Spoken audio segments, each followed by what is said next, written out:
começar essa lição, que é sobre o Antigo Testamento, um material novo que nós estamos aí estudando, e aí nós vamos dar continuidade. São 17 lições, vai até o livro de Cantares esse material, depois a gente vai adquirir o outro que termina todo o Velho Testamento. Mas vai ser muito importante para a sua vida, para a sua vida espiritual. Creio eu que Deus vai te abençoar muitíssimo. Glória a Deus. Eu quero ler para os irmãos um texto da palavra de Deus que está em Gênesis. Nós vamos hoje estudar o livro de Gênesis. Então é um livro extremamente importante para o cristão, porque nele está contido tudo aquilo que os outros posteriores escritores vão escrever, embasado em Gênesis, que é a origem de todas as coisas, é onde começa tudo, é ali. Então Gênesis capítulo 1, versículo 1, diz o seguinte: no princípio criou Deus os céus e a terra. Esse aqui é o texto base para a nossa meditação, porque é ele que vai dar a ideia de que Deus foi o criador de todas as coisas, e aí quebra todas aquelas outras teorias do Big Bang, e todas as outras teorias aí que as pessoas falam, os cientistas são evolucionistas, porque existem também cientistas que são criacionistas, boa parte deles são também criacionistas. Então nós vamos estudar aí essa lição. Na introdução diz o seguinte: Gênesis é o primeiro livro do Antigo Testamento. A ordem em que aparece no canon reflete sua importância como a semente de toda a teologia e toda a história que são desenvolvidas no Antigo e no Novo Testamento. As histórias narradas ali explicam a origem do homem, do povo de Israel, e a história da humanidade e também a história da salvação.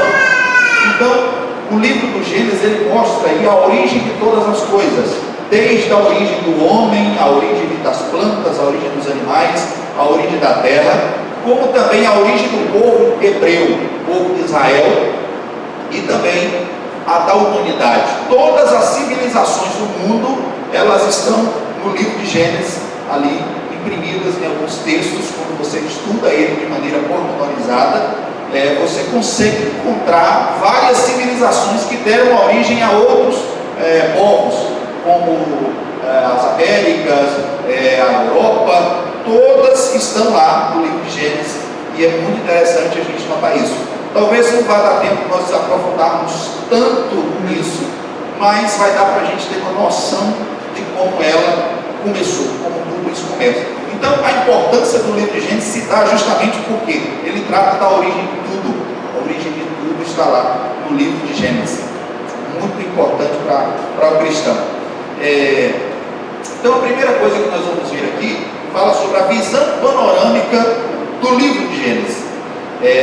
Existem aqui algumas informações básicas. A primeira delas vai estar falando sobre a autoria desse livro. Quem foi que escreveu esse livro?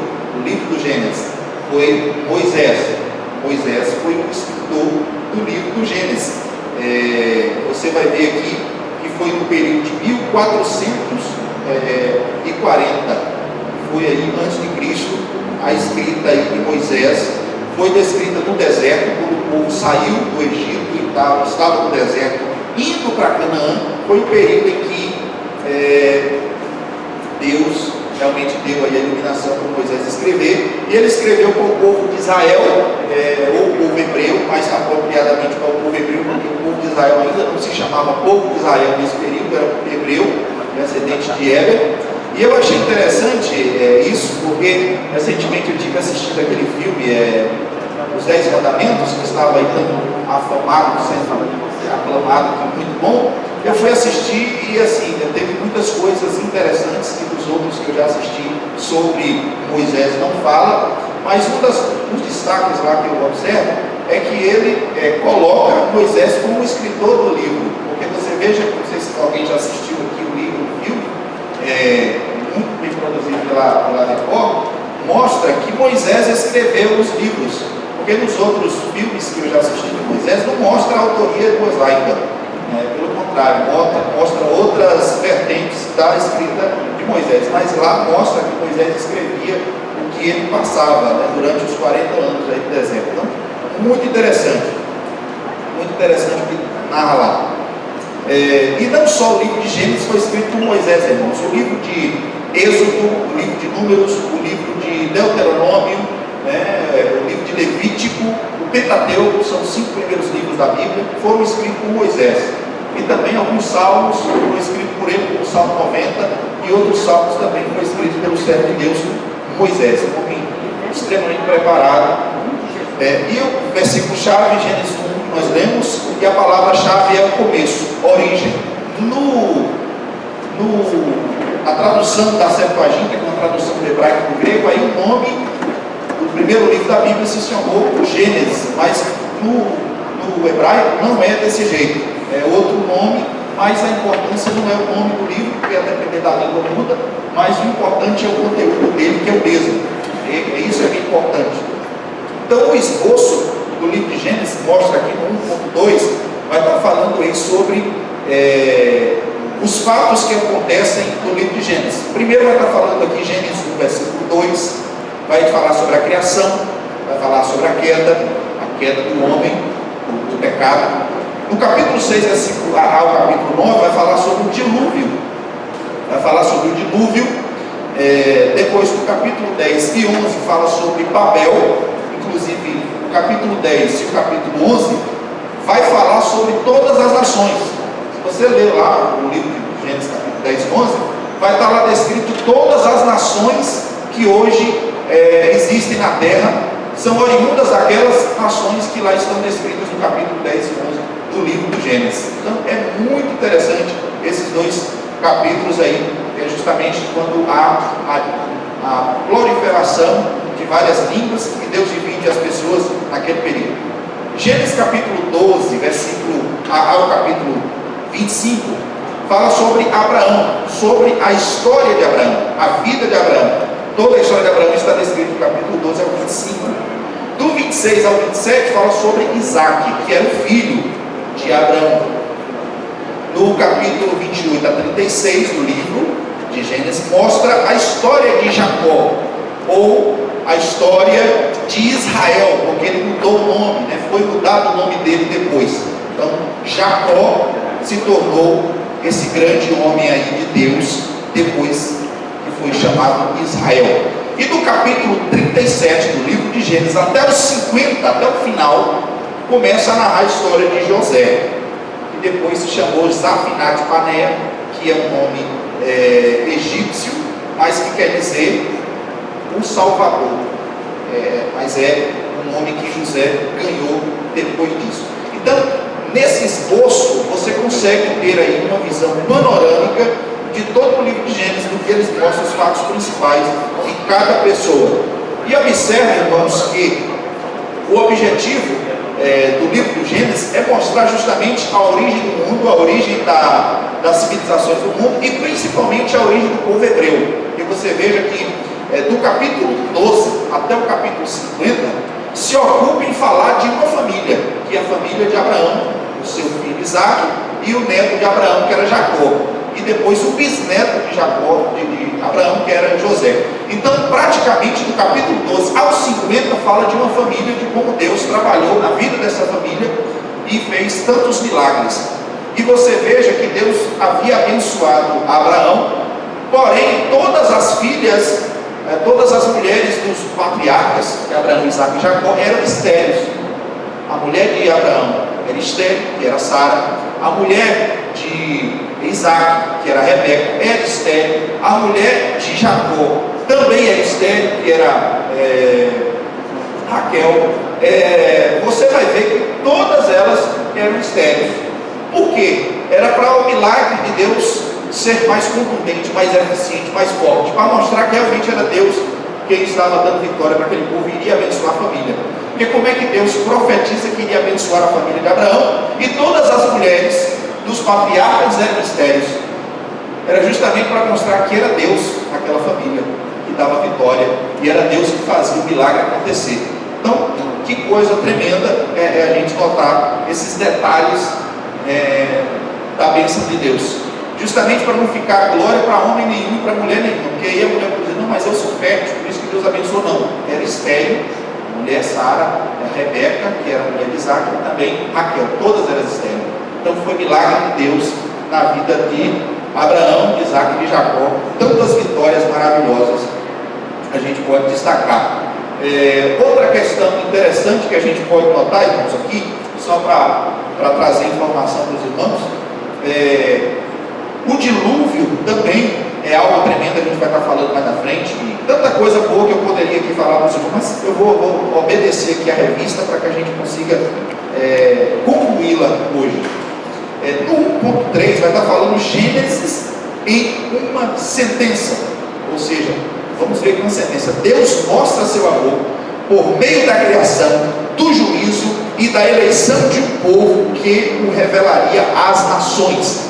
Então, o povo hebreu, o povo de Abraão, Isaac e Jacó, esse povo foi separado por Deus para revelar ao mundo Deus. Então foi através de Abraão, da escolha que Deus fez, que foi Abraão o escolhido de Deus.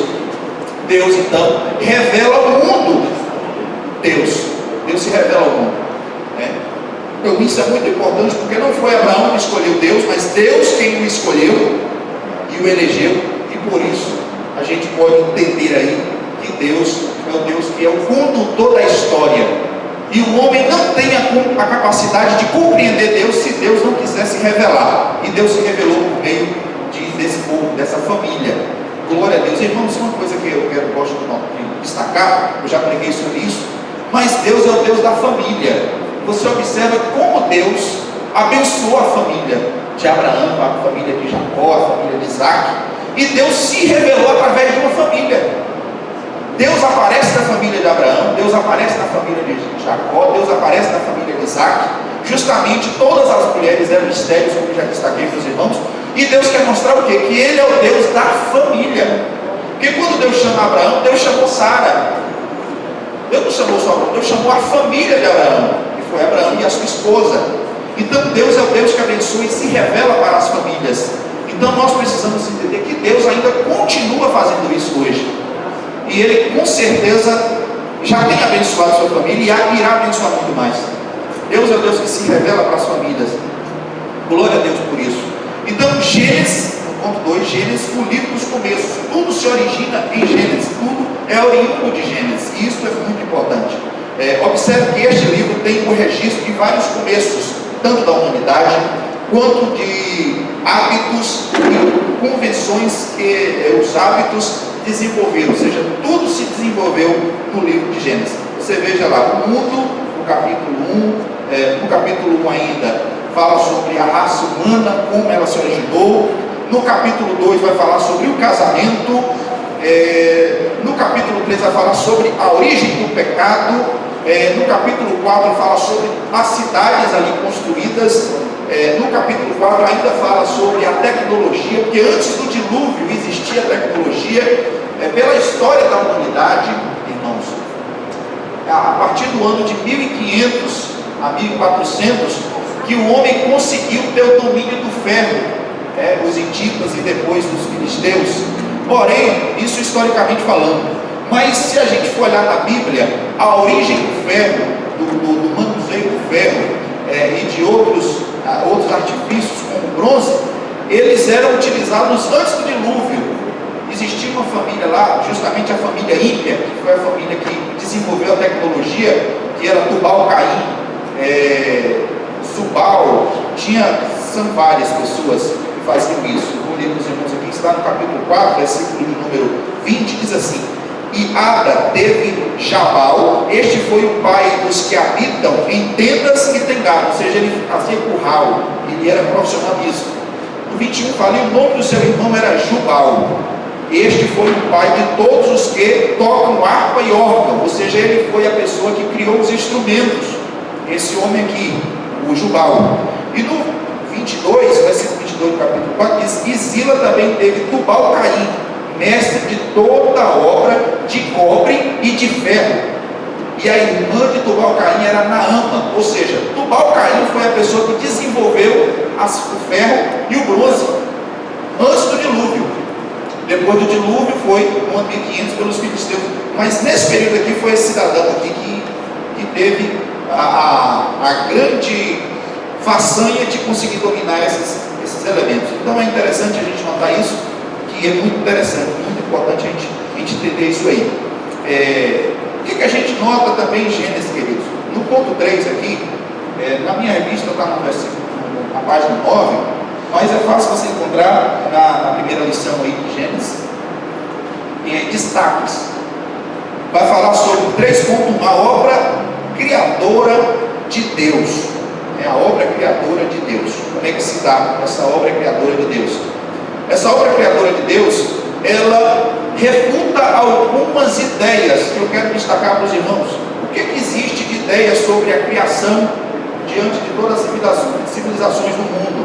Existem algumas ideias. A revista aí destaca, no 3.1, refuta o ateísmo, refuta o deísmo, panteísmo e politeísmo. A revista propõe essa ideia.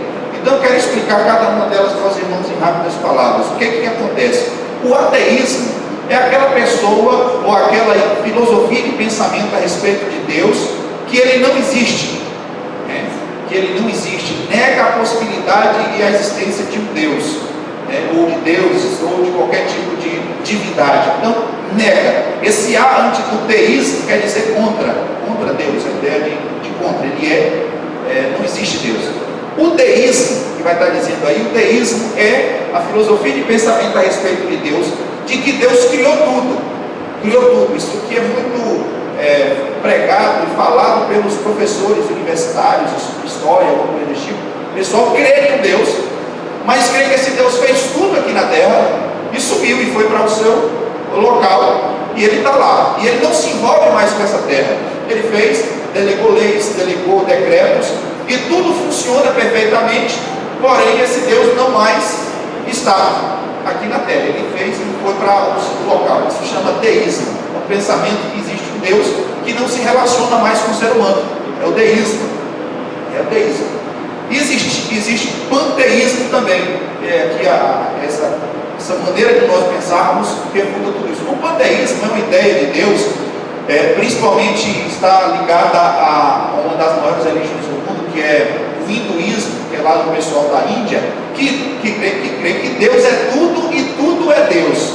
O que quer dizer isso? Quer dizer que Deus, por isso que lá eles adoram a vaca, adoram o rato, adoram o rio, que é aquele rio podre. Eles adoram tudo, porque eles acham que tudo é Deus, e Deus é tudo. Uma dessas ideias que existe no Brasil aqui está ligada muito a Seixoruê. Não sei se você já ouviu falar da Seixoruê. A Seixoruê também tem essa vertente panteísta de crer em Deus. Eles adoram a terra, eles dão bom dia à terra, eles falam bom dia sol, bom dia lua, bom dia árvore, porque tudo é Deus. Nessa perspectiva, tudo é Deus e a extensão de Deus. Então é a ideia de Deus, né? O panteísmo vai dizer isso. E também tem o politeísmo, que crê que existem vários deuses. Poli, justamente a ideia de muitos deuses, mais de 2, mais de 3. Então, pessoas que creem em vários deuses, que eram características das civilizações antigas. Por conta da mitologia, eles acreditavam que existia um Deus para cada situação da vida. Um Deus para cura, o Deus da cura, o Deus do relacionamento, o Deus da fertilidade, o Deus da prosperidade, o Deus do amor. Então existia vários. Então politeísmo. Então a gente entende que por essa maneira de Deus ter criado o mundo, em Gênesis 1, versículo 1, né, que criou Deus, os céus e a terra, você veja que foi Deus que criou tudo. Não existiu participação de nenhum outro Deus, até porque não existia. Ele é o único, Ele é o Senhor e é o Rei dos Reis. Então essa ideia que o livro de Gênesis refuta. Depois do livro de Gênesis, a partir do capítulo de número 4 em diante, e principalmente 4, 5 ali, que começa as civilizações do mundo querer se rebelar contra Deus, os descendentes de Caim, começa a haver o politeísmo. As pessoas começam a adorar outros deuses, motivo pelo qual Deus faz com que o dilúvio aconteça no capítulo 6 do livro de Gênesis. Mas a origem de tudo era um Deus só. É um Deus só, um pensamento só sobre Deus. Depois, pela pecaminosidade humana, o homem fez isso. E principalmente a gota d'água foi no capítulo 11 do livro de Gênesis, quando o Nimrod, ele faz uma torre chamada, na época era o Zigurate, que era uma torre grande, e ele tenta chegar aos céus para colocar um nome acima de todo nome para haver adoração. Então ali se tornou Babel, de onde vem a palavra Babilônia, que significa portal dos anjos. Então, o que acontece? Irmãos, a idolatria, ela surgiu por consequência do pecado humano. A origem de tudo é um Deus só. É um só Deus, um só Senhor. Isso é muito importante a gente entender. Muito importante.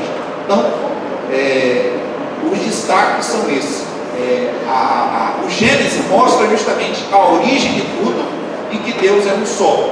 A criação mostra que só foi um Deus que nos criou. Aqui fala também, um dos destaques, no 3.2, o pecado do homem. Gênesis capítulo 3, versículo 15, fala aí sobre o pecado do homem. Aparece a primeira promessa de salvação. O descendente da mulher, Jesus Cristo, vencerá a serpente para sempre. Você tem vitória sobre a tentação em Cristo.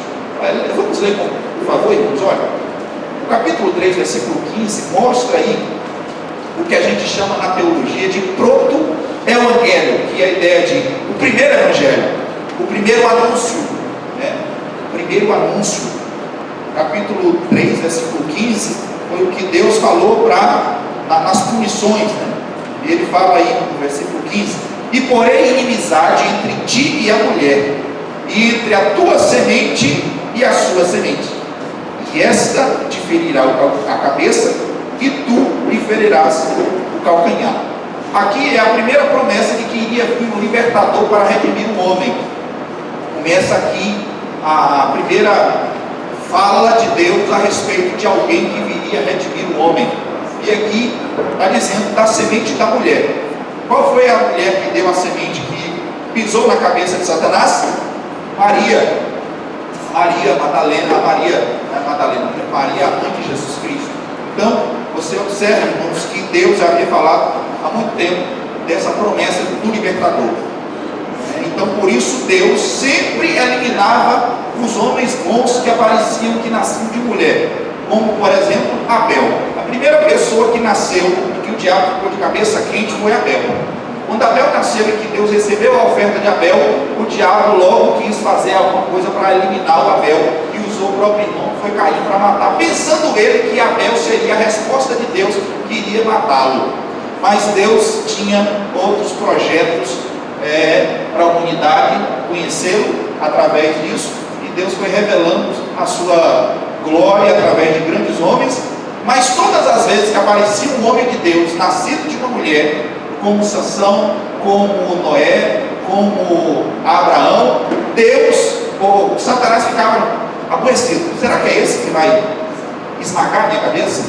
Então todos os homens de Deus que apareciam, ele ficava à procura para derrubar, para eliminar, porque ele sabia que se essa pessoa desobedecesse, ele iria ganhar, conquistar essa pessoa, e essa pessoa não iria conseguir eliminá-lo. Até que Jesus veio, porque ele não conseguiu destruir Jesus, e Jesus pisou na cabeça do diabo. Glória a Deus por isso.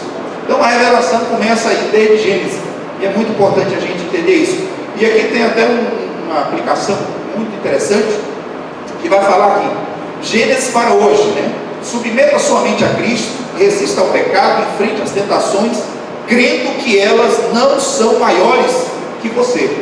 E aí tem alguns textos, 1 Coríntios 10, 13, que fala que nós não somos tentados além do que podemos suportar. Antes, Deus nos dá o livramento. Então, queridos, Deus sempre nos dá o livramento. Agora, a postura do cristão é resistir ao diabo e ele fugirá de vós. A ideia é que nós temos que identificar aquela tentação e resistir ao diabo, e ele vai fugir da gente. Essa é a ideia. E tem aí 2 Coríntios capítulo 10, versículo 15, 5 também, fala sobre essa questão de que Deus dá o livramento, de que Deus nos livra do mal. Isso é importante a gente notar. E todo cristão é tentado.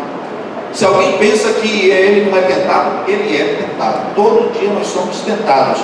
Não é à toa que Jesus sempre nos manda que a gente renuncie o pecado, manda que a gente leve a cruz todos os dias, dias, a Bíblia diz em Romanos 8 que nós somos como ovelha muda, conduzida ao matadouro todo dia, porque senão, queridos, o inimigo consegue nos laçar, porque todo dia ele vem tentando nos tirar da presença de Deus.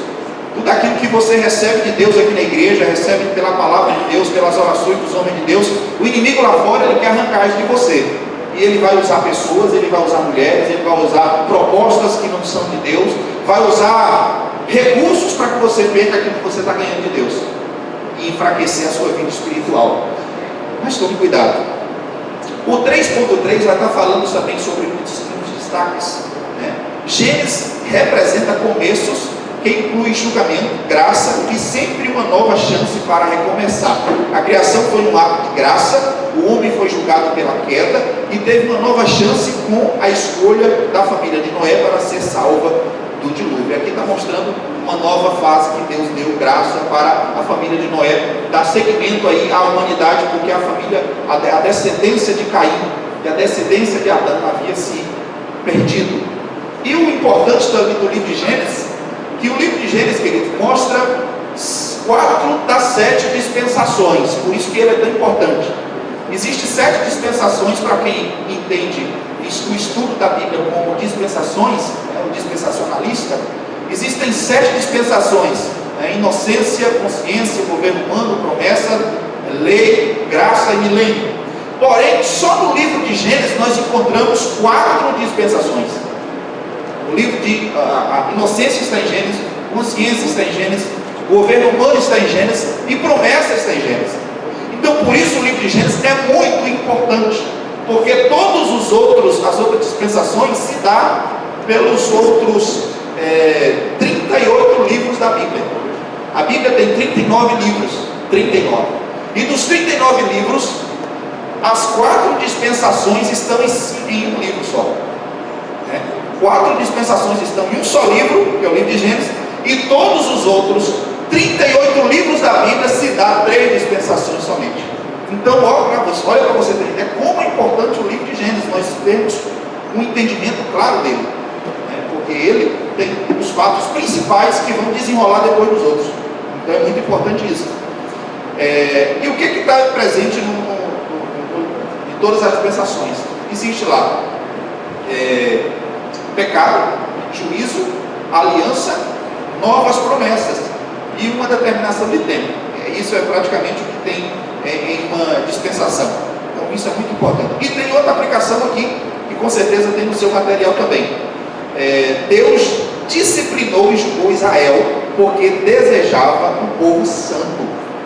Ele também desejava o mesmo para você, né? Deseja o mesmo para você. Analise sua vida, confesse seus pecados, dê lugar ao Senhor. Aqui é uma aplicação que a revista faz, porque mostra que por mais que Deus havia chamado o povo de Israel, o povo hebreu, Deus não passava a mão na cabeça desse povo. Deus, ele amava esse povo tanto como nos ama, que ele corrigia esse povo. Porque Deus chamou Israel para ser um povo santo, um povo diferente, um povo separado. E por isso Deus deu a Abraão, Isaac e Jacó o privilégio de serem o povo que iria proferir, que iriam pregar, que iriam falar de Deus. Então esse povo tinha que ser diferente, não poderia ser igual nenhum outro. Então, querido, se eu e você quisermos ser servos de Deus, instrumentos de Deus, Deus vai requerer mais de nós, Deus vai cobrar mais de nós, Deus vai muitas vezes alertar você que precisa mudanças acontecerem para que ele não desça o juízo. Então o livro de Gênesis está cheio disso. O povo hebreu sempre fazia alguma coisa errada, o povo de Isaac e Jacó, e Deus punia aquele povo, Deus corrigia aquele povo por amor, porque só um bom pai corrige o filho. O pai que não liga deixa à vontade, bota para a avó cuidar, põe para a avó cuidar, ou põe para alguém cuidar lá e não se importa. Mas o bom pai põe o filho debaixo do braço e fala: não, meu filho, eu vou lhe ensinar o caminho é esse. Então isso é muito importante. Curiosidades do livro de Gênesis, eu acho que você também tem essa informação aí, muito importante isso para você. Curiosidades são aproximadamente 2000 anos de história em diversos lugares: Jardim do Éden, Nob, Canaã, Egito e os caldeus, né? E Padã Arã. Então, o livro de Gênesis, ele está ali 2000 anos de história. O livro de Gênesis tem mais ou menos isso, 2000 anos de história. Gênesis integra com civilizações antigas e que já tinham sido registradas, né, registros como os sumérios, os acadianos, os cananeus, os egípcios. Então, o livro de Gênesis tem várias civilizações. Então, para a gente compreender bem o livro de Gênesis, a gente também tem que conhecer algumas civilizações antigas para melhorar a nossa compreensão sobre a cultura da época. E outro destaque também: os primogênitos deveriam ser o herdeiro, o sucessor do pai, né? Mas em Gênesis eles não obedecem essa regra, porque você veja que Abraão não era o primogênito. Abraão não era o primogênito, Abraão era o terceiro, né? Existia lá outros, tinha Arã, tinha Naor e depois tinha Abraão. Abraão era o terceiro filho, mas Deus usa o terceiro filho. E você veja que Deus também tem misericórdia na vida de Sete. Sete também não era o primeiro filho.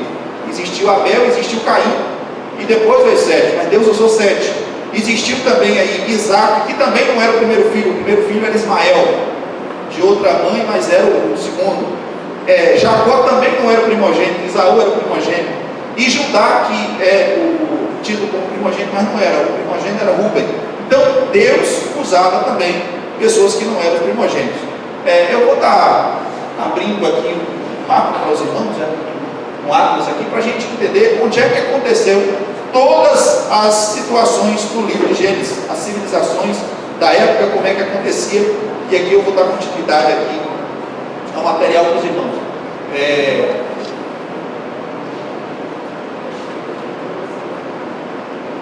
Está passando no som.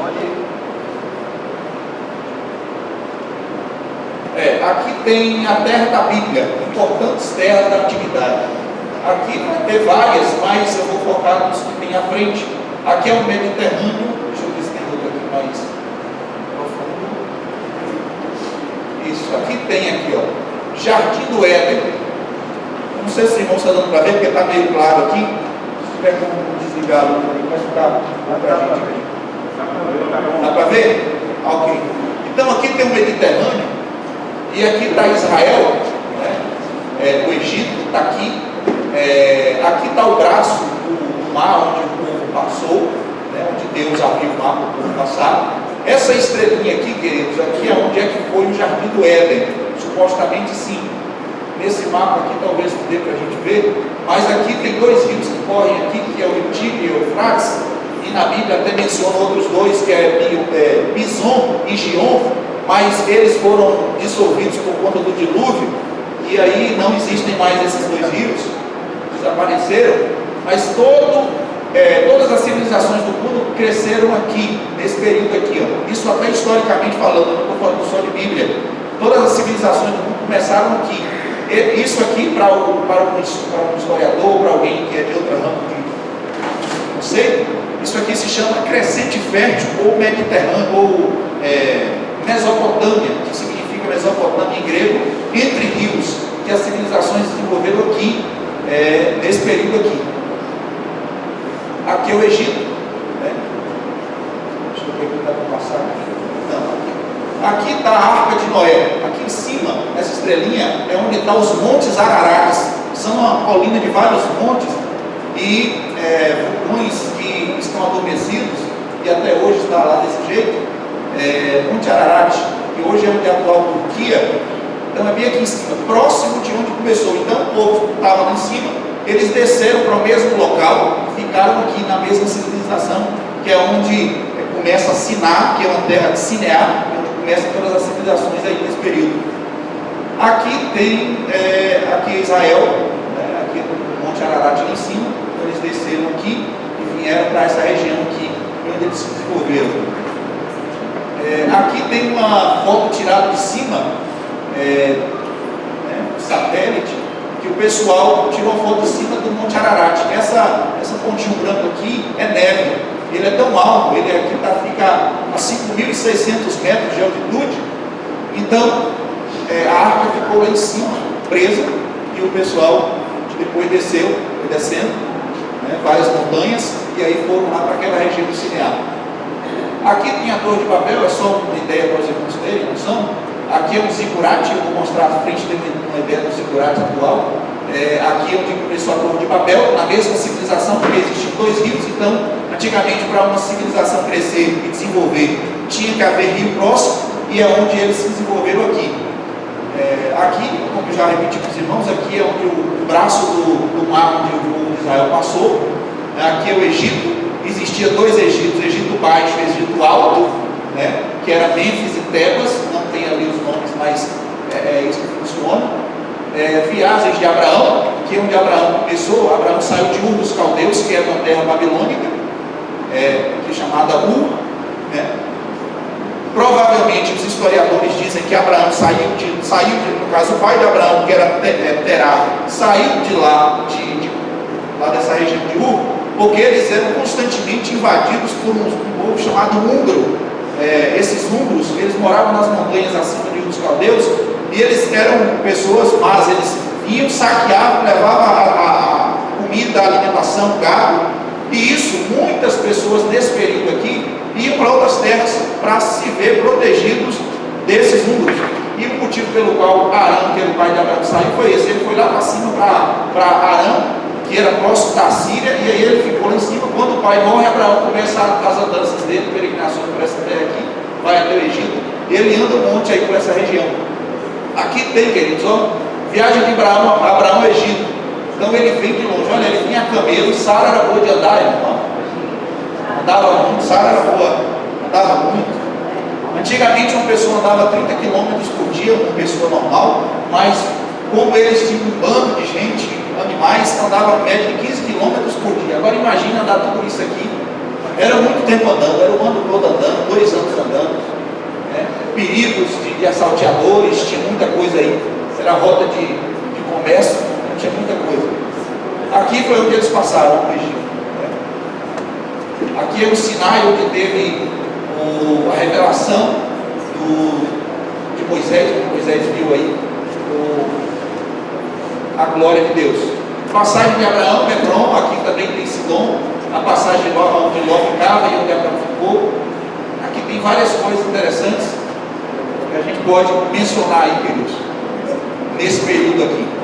Jacó deixou a casa de seu pai e foi para Harã, então aqui tem tudo bem explicado para os irmãos. Viagem de Jacó ao Egito, de José ao Egito, ele saiu de Canaã, onde ele estava aqui, e foi lá para o Nilo, lá para a região do Baixo Egito, que era Mênfis. Ele fica lá naquela região, e aí fica um bom tempo lá. Amém. Então vamos dar continuidade a esse mapa, tem muita coisa. Senão a gente conclui aqui. Isso é só para os irmãos terem uma noção de como as civilizações antigas não é nada assim, isso é coisa de igreja, coisa de religião. Não, todas essas histórias que eu conto na Bíblia aqui, que nós vamos contar ao longo desse período, são fatos historicamente comprovados, arqueologicamente comprovados. Não é nada ilusão, não, é coisa séria, aconteceram, né? Coisas sérias, inclusive justificativas científicas, por exemplo, para o que a gente entende como a estátua de sal que aconteceu lá com a mulher de Ló, né? A mulher de Ló virou estátua de sal, virou tempero, né? Mas por que virou aquilo? Segundo os cientistas, naquele período, no ano de 2150, houve um vulcão que saiu debaixo do Mar Morto, e o Mar Morto é só sal. Esse vulcão jogou porções de água, e o rio, como ele tem mais de 25% de sal, espirrou de quem estava próximo, e foi o motivo pelo qual destruiu algumas civilizações daquela época. E a região de Sodoma e Gomorra fica bem próximo, 3 quilômetros, e um vulcão joga 5, 6 quilômetros de distância a sua larva. Então provavelmente uma larva dessa caiu em cima da mulher de Ló, e ela ficou temperada. Entendeu, irmão? Um sal. Então cientificamente são comprovadas essas coisas, e é só se você se aprofundar, você vai ver tanta coisa maravilhosa que a Bíblia nos adverte.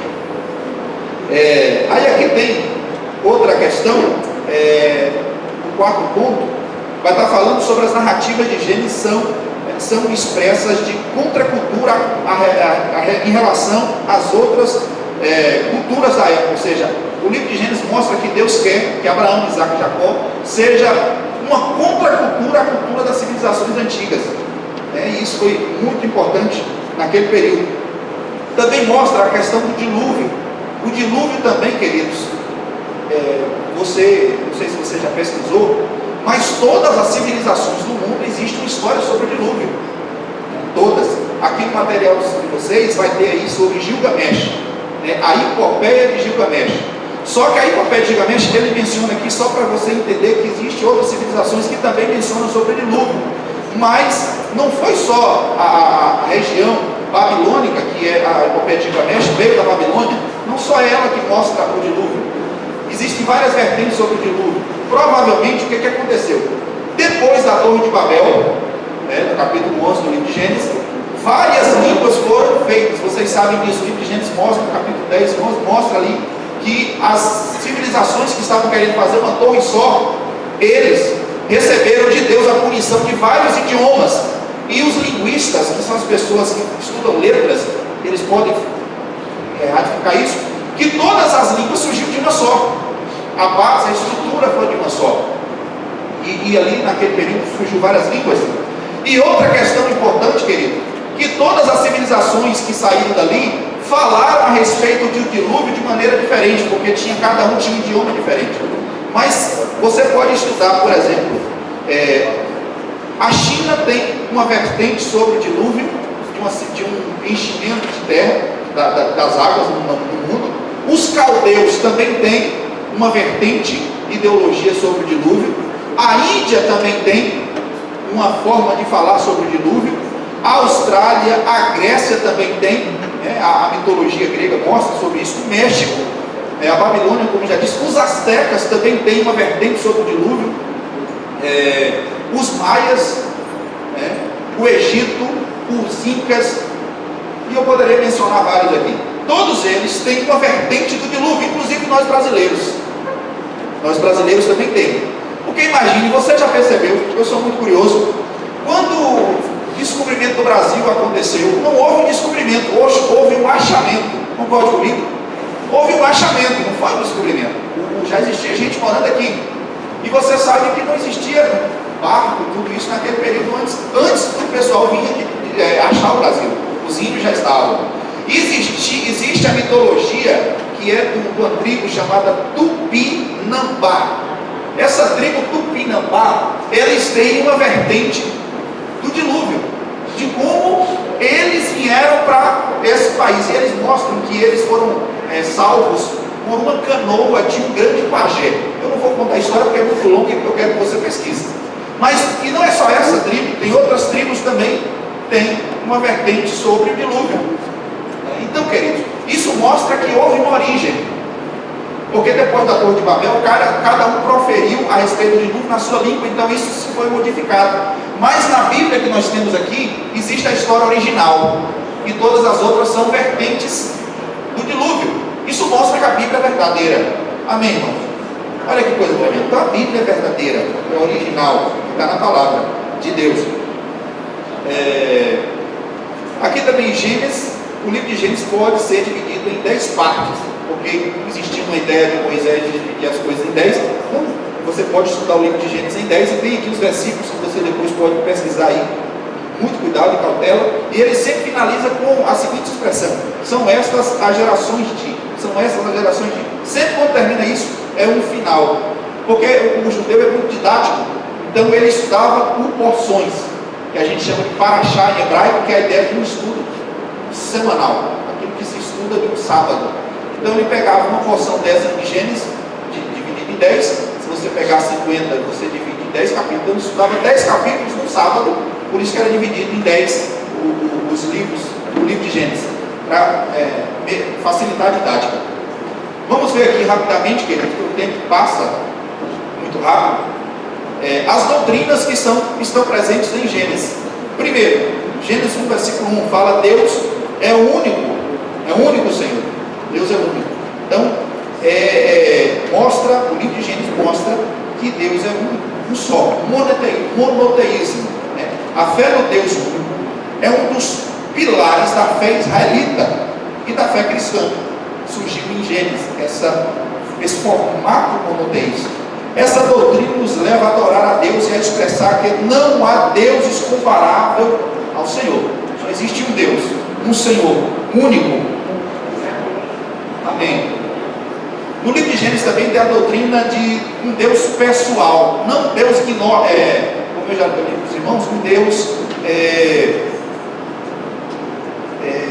deísta, Deus que não se relaciona. Não, nosso Deus é um Deus que se relaciona com o povo, Deus que se relaciona com o seu povo. Então a gente vê um Deus que se relaciona.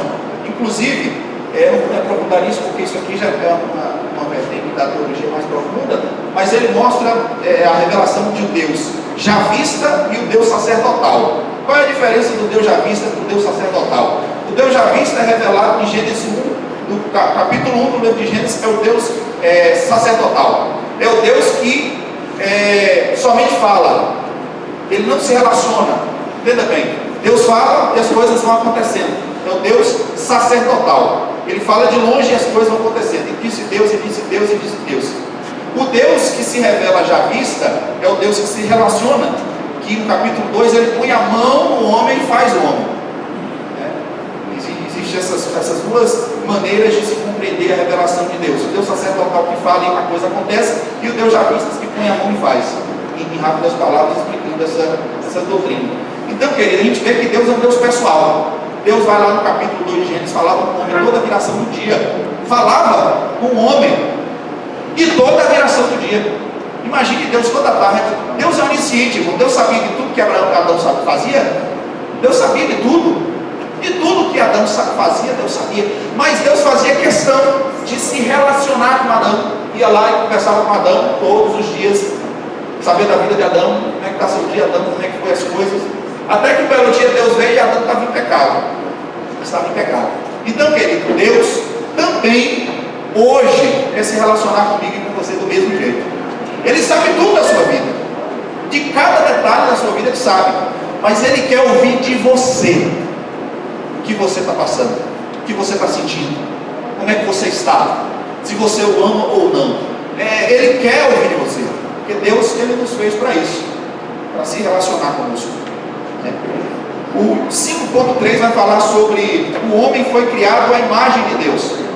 Então, querido, nós somos a imagem de Deus.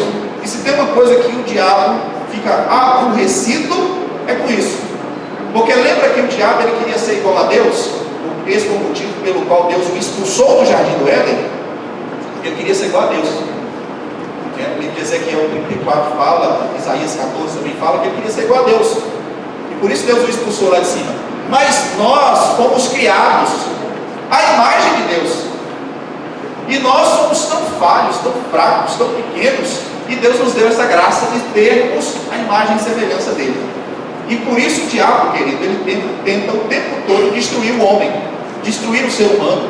Porque o ser humano tem e sempre terá aquilo que ele nunca teve e nunca vai ter, que é a imagem de Deus.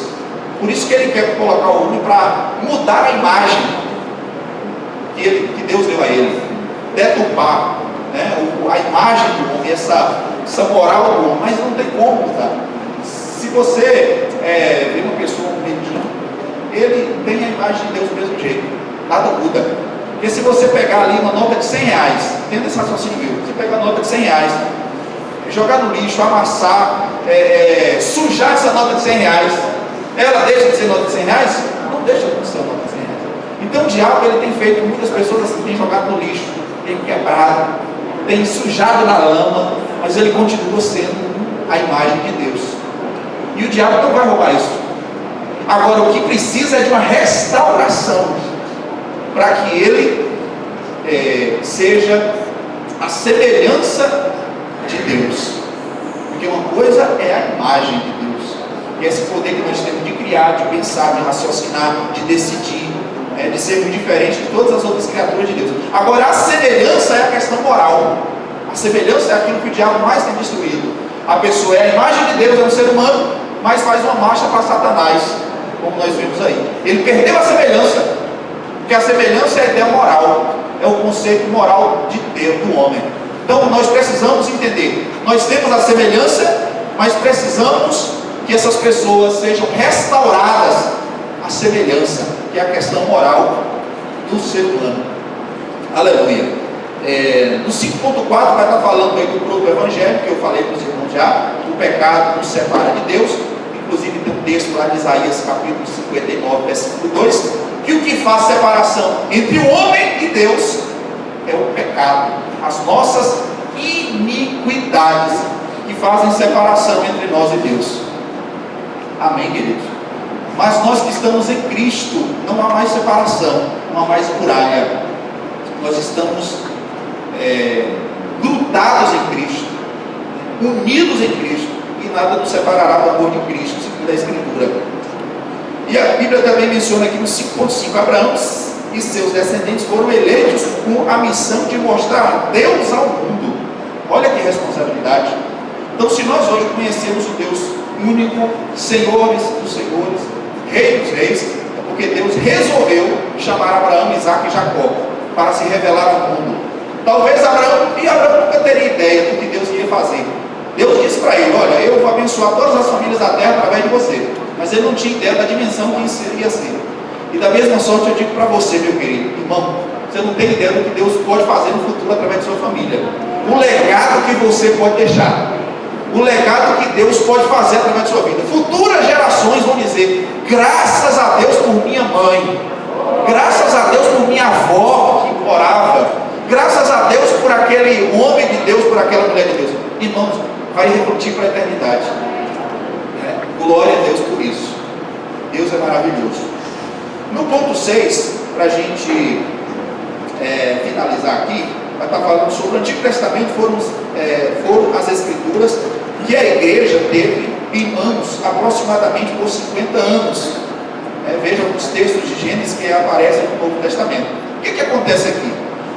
Jesus Cristo, quando veio à Terra, no calendário romano já existia, já era 6 anos, 6, o calendário cristão quando Jesus veio. Mas o que acontece? Durante 50 anos, praticamente, durante 50 anos, a igreja utilizava o Velho Testamento, utilizava uma tradução chamada Septuaginta, que era a tradução hebraica do texto massorético para o grego. E eles usavam isso para pregar o Evangelho. E a gente observa nas Escrituras Deus usando o Velho Testamento para trazer luz ao novo, para mostrar que Cristo é novo. Então aqui você vai ver alguns textos de Gênesis, tem 2 gráficos aí, o gráfico do Velho Testamento, Gênesis e o livro Novo, que mostra ali o que tem no Gênesis e o que está no Novo Testamento. Então tem várias coisas aqui, queridos, que é interessante depois você notar e anotar, para você comparar os recursos. É como nós pregadores aqui, eu, pastor Henrique e outros pastores, nós usamos o que? O Velho e o Novo Testamento para pregar Jesus Cristo, porque a revelação está completa. Mas quando a revelação ainda não estava completa e eles só tinham o Velho Testamento, eles usavam o Velho para dizer que Jesus estava no Velho Testamento, que Jesus era tudo aquilo que estava no Velho, que estava sendo revelado, né? É como se fossem vários rios que correm para o mar. Aleluia! Jesus é esse grande mar, mas a gente ainda não sabia onde era o mar.